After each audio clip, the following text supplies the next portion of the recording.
Well, as you all know, it is here. March has officially begun.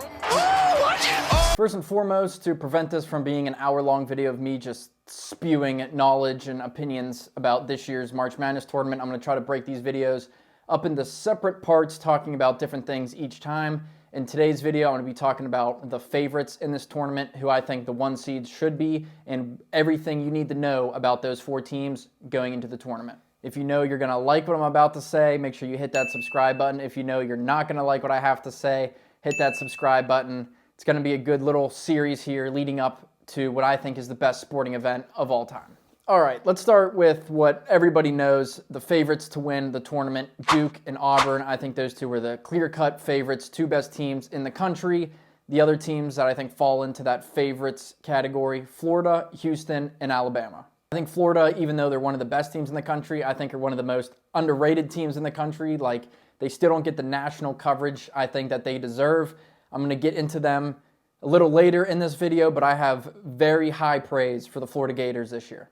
Starting off with the team that, as of today, reclaimed the number 1 spot in the country in the rankings. It's the Duke Blue Devils, who I think will get that number 1 overall seed in the tournament this season. They finished 28-3. That record would seem like they were really, really good this year, which they were. A lot of people might have thought that they've beaten a lot of good opponents, highly ranked opponents.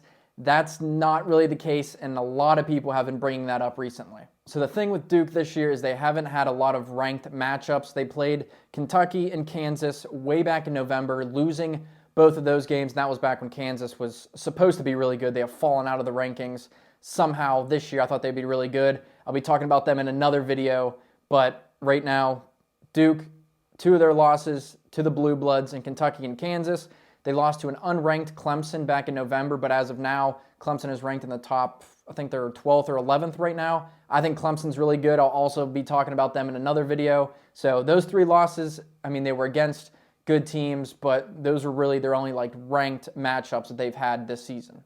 Yes, I know they haven't played a lot of ranked matchups, didn't beat a lot of top tier teams, highly ranked teams, but the good part, and I think this is important, yes, I am a North Carolina fan, and I'm doing this with the most unbiased opinion ever. This section about Duke is going to be the honest truth, and I mean, this is just what you need to know about them going into the tournament.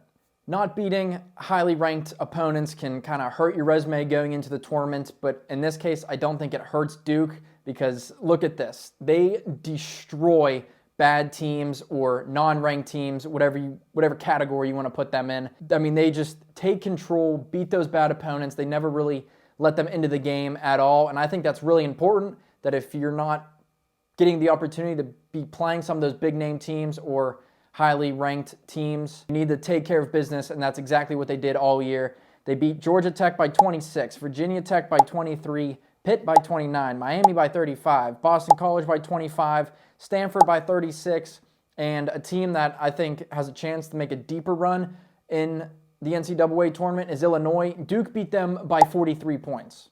I don't think Illinois has what it takes to win the championship, but I think that they're a decent team. They're going to be competitive in the tournament, maybe win 2, possibly 3 games, but Duke took care of business, beat the out of them, won by 43. So not a lot of wins against ranked opponents, but when they faced lesser or less talented teams, they absolutely blew them out of the water. Now, Duke all season, super solid on offense, super solid on defense. They're usually known more for their offense than defense, but they're a big athletic team. They're super competitive on both sides of the ball. Ken Palm rankings are top 25, top 20 in offense and defensive efficiency or whatever. I mean, you just watch them play and you know that they are one of, if not the best team in the country. Part of Duke's success this season, freshman Cooper Flagg. I don't know if you've ever heard of him, but he is the star player for Duke. Cooper Flagg started this season as a 17-year-old freshman, starting for one of the most historic college basketball schools of all time. He leads Duke in every single major statistical category,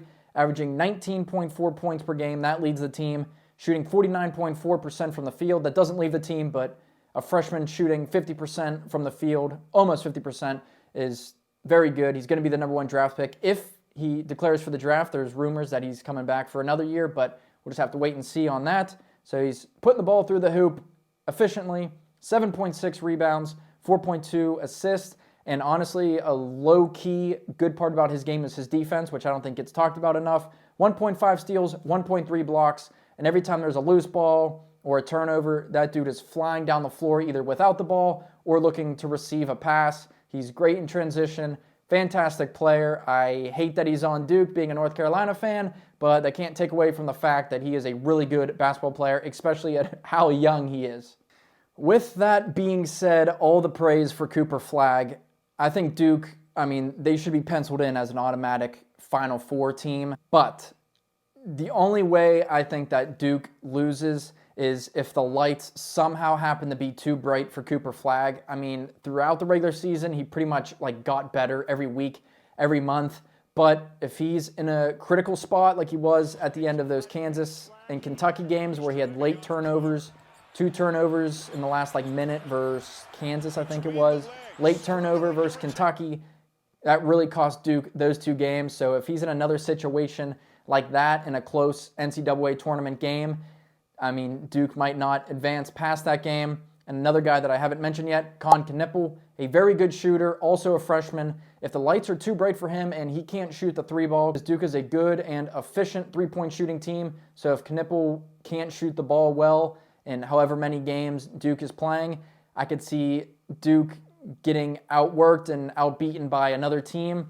Highly unlikely. I think they should be an automatic Final Four, definitely a championship contender, but they're not as unbeatable as it may seem going into the tournament.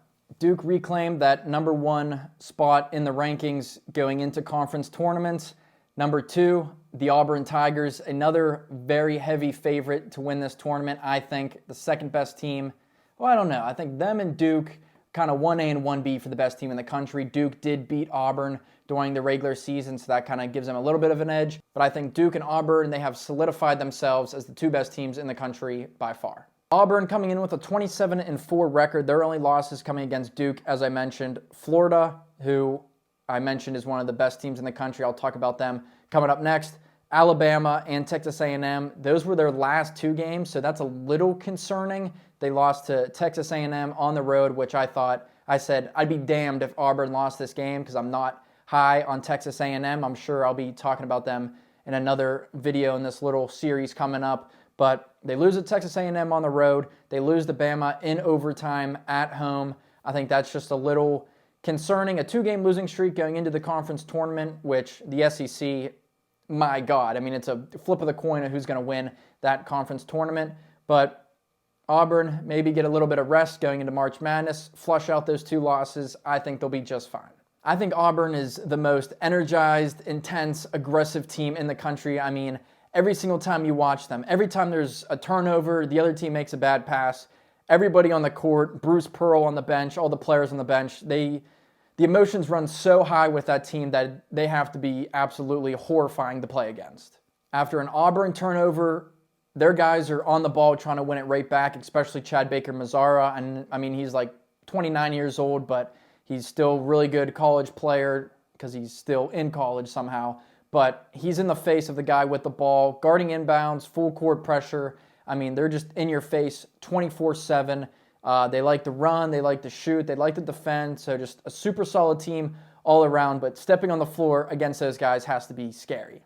Not only is it scary because they're so good and aggressive, but they're so old.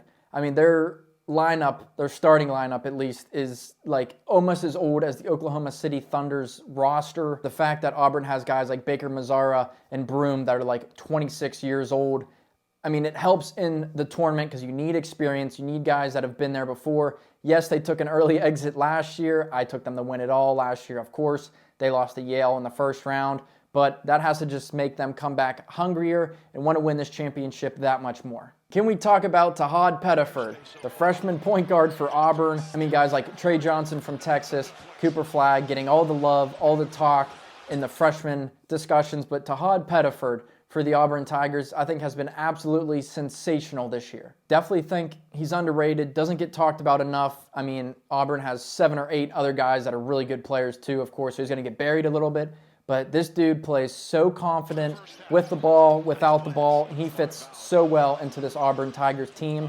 He's aggressive, he's energized, and only being a freshman playing in the best conference this year, probably in the history of college basketball. He has done just fine. He plays about 22 minutes off the bench for Auburn, 11.6 points per game, 3 assists while shooting 39% from 3. He's not scared to walk up to the line and pop a 3, whether they're losing, they're winning, there's another guy open. He's heavily contested. I mean, he's just super confident, and I think that's going to help Auburn in the tournament, especially if he gets enough minutes. That being said, I think he might be able to get more minutes throughout the tournament because I think Auburn, obviously, really good team, might be the best team in the country, but they can lose, especially early on, if they get into too much foul trouble and they turn the ball over too much.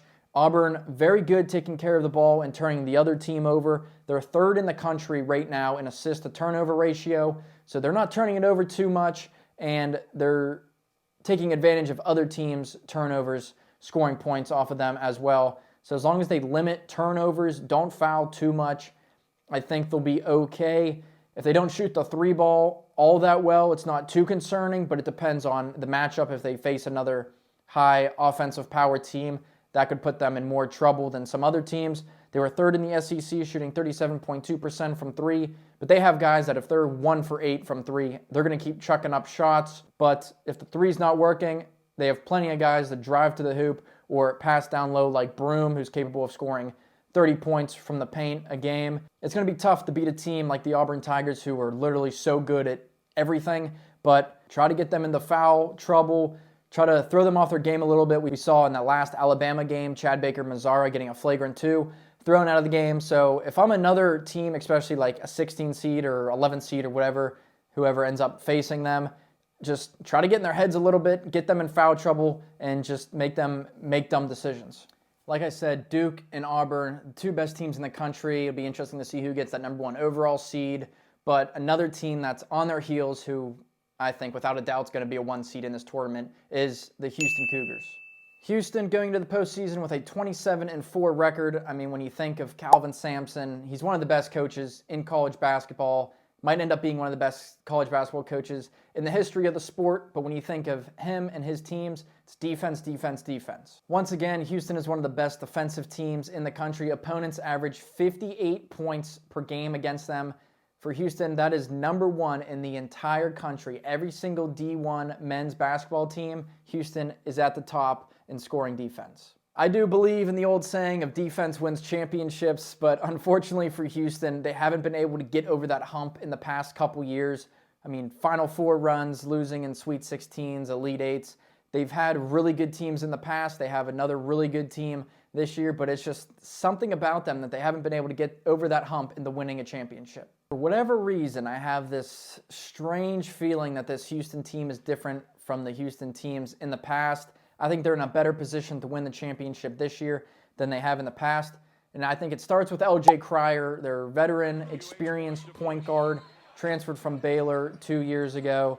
But, I mean, he's experienced. He's a trustworthy point guard, leads the team, averaging 15 points per game. A good three-point shooter, doesn't take a whole lot of threes, but when he takes them, and the team really as a whole, they don't shoot a whole lot of threes, but when they take them, they make them very effectively. In the last month or whatever, the last few games that I've seen from Houston, Milos Uzan has been playing unreal, averaging 13 points per game since the beginning of February. I think he's put his name out there for NBA executives to look at. I think he's now on some NBA draft boards. I don't see him as like a first-round lottery pick type of guy, but I could see him going in the second round or being an undrafted free agent that makes an NBA roster because he's been playing really well. Ask any college basketball analyst, not myself, but Jay Billis, Fran Fraschilla, Seth Greenberg, anybody that has announced the Houston game, and they will tell you Milos Uzan has been playing extremely well and is definitely making a difference for this Houston team. I don't know what it was, but coming into the year, obviously everybody knew Houston would be good, but I had a feeling that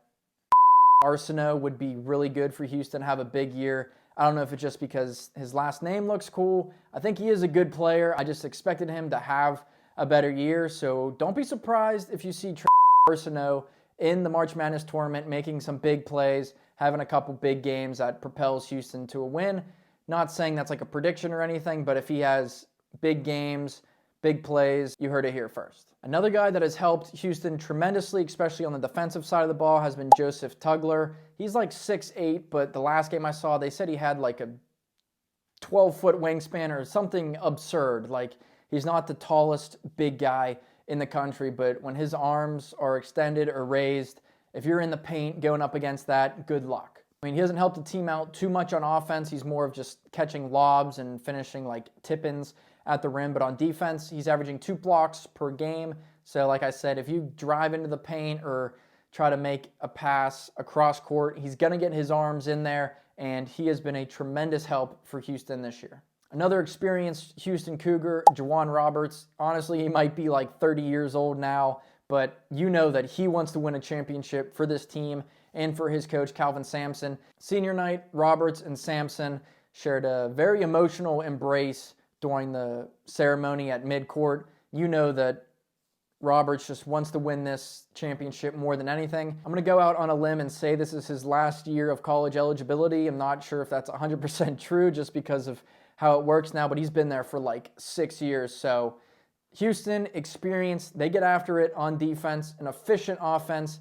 They're definitely going to be a 1 seed. It's just a matter of can they get over that hump and finally win a national championship. Only 4 losses this season, so you're probably thinking, how do you even beat the Houston Cougars, especially with a defense like that?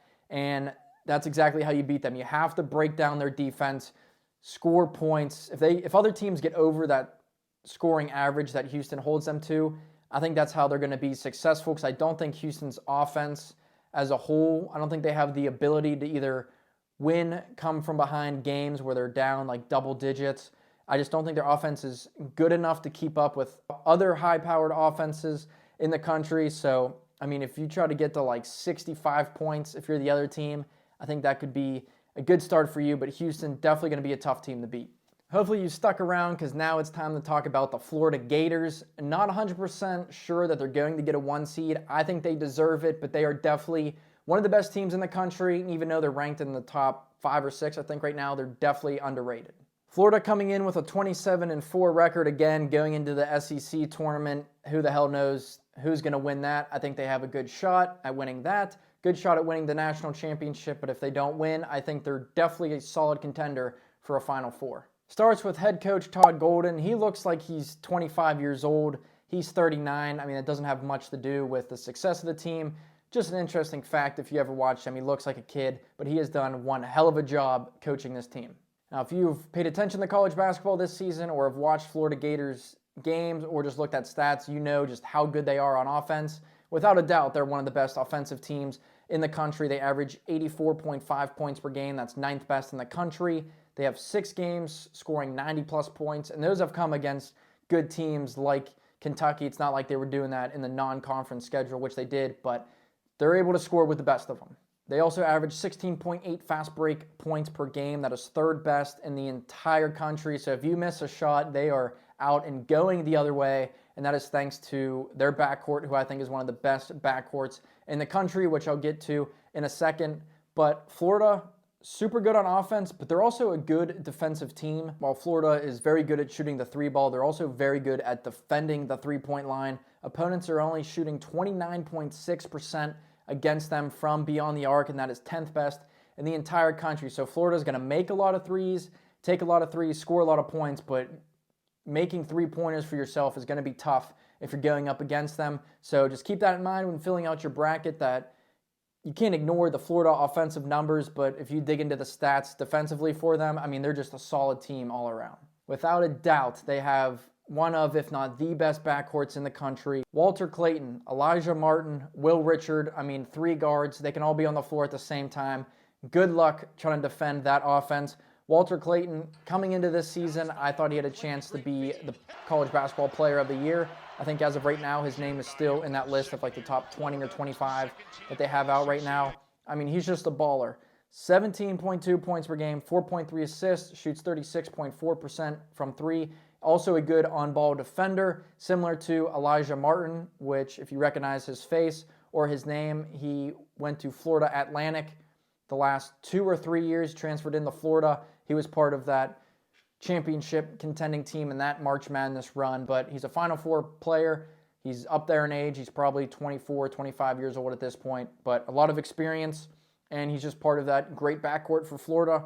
14.5 points, 4.7 rebounds, and 1.7 steals per game. As I said, Offensively, this team is nuts, but defensively, they have guys that can get down and dirty and defend. Similar with Will Richard, a good offensive player, 13 points per game, 4.7 rebounds, and he's also averaging 1.7 steals per game. So if you're a ball handler on another team, any one of those three guys are going up against you, you better hope and pray they don't come away with a steal or you don't commit dumb fouls because, I mean, this backcourt is just outstanding, and Florida overall is just such a fun team to watch. Now, I said that their backcourt is one of, if not the best in the country. Spectacular, really.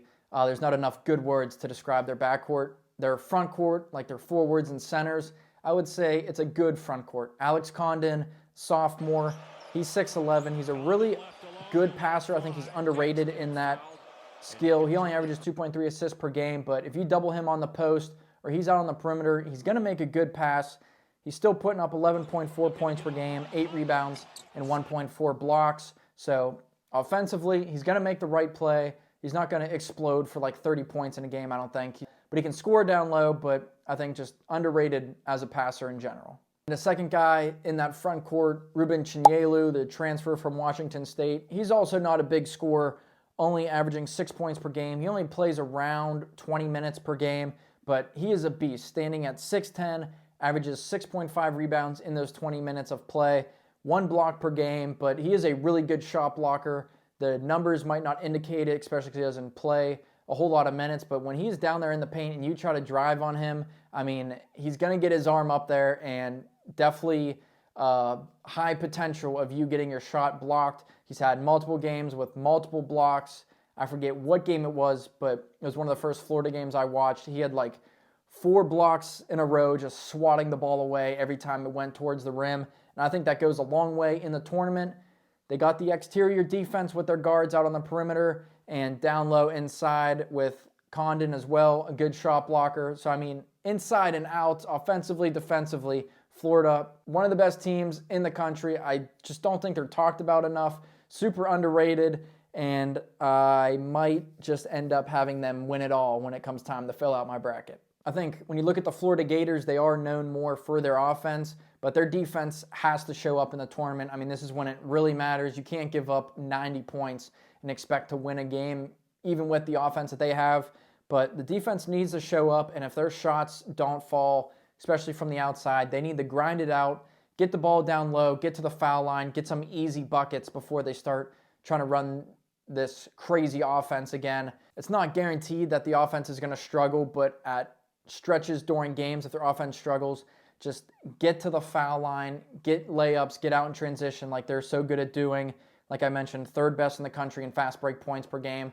So I don't want to see them heavily rely on crazy 3-point shots, especially like highly contested, low percentage type shots. If I'm going to end up taking them to be my champion, I trust them a lot. It's just going to be a matter of can they still consistently and efficiently put up a lot of points while staying strong on defense. All right, this probably ended up being longer than I wanted it to, but I just love March Madness. I think that and the World Cup, 2 best sporting events in the world. I mean, there's just so much to go through with all these teams, all these players this year. I think it's going to be a great March Madness tournaments filled with a lot of upsets. There's going to be a couple Cinderella story teams this year. This is only part 1 of me trying to get out as many videos as possible before the tournament begins. I mean, huge college basketball fan. Love March Madness. This video talked about all the favorites, some things you should look into before you start filling out your bracket and officially declare a winner, which I think it's probably going to be one of those 4 teams. But in upcoming parts, I'm going to talk about the Blue Bloods and why they're not even on anybody's radar. We're going to have some sleeper teams and then maybe like that tier 2 of other teams that could be considered favorites that have a good chance to win it all. Thank you for watching. Like, share, subscribe. Welcome to March. We sleep in May.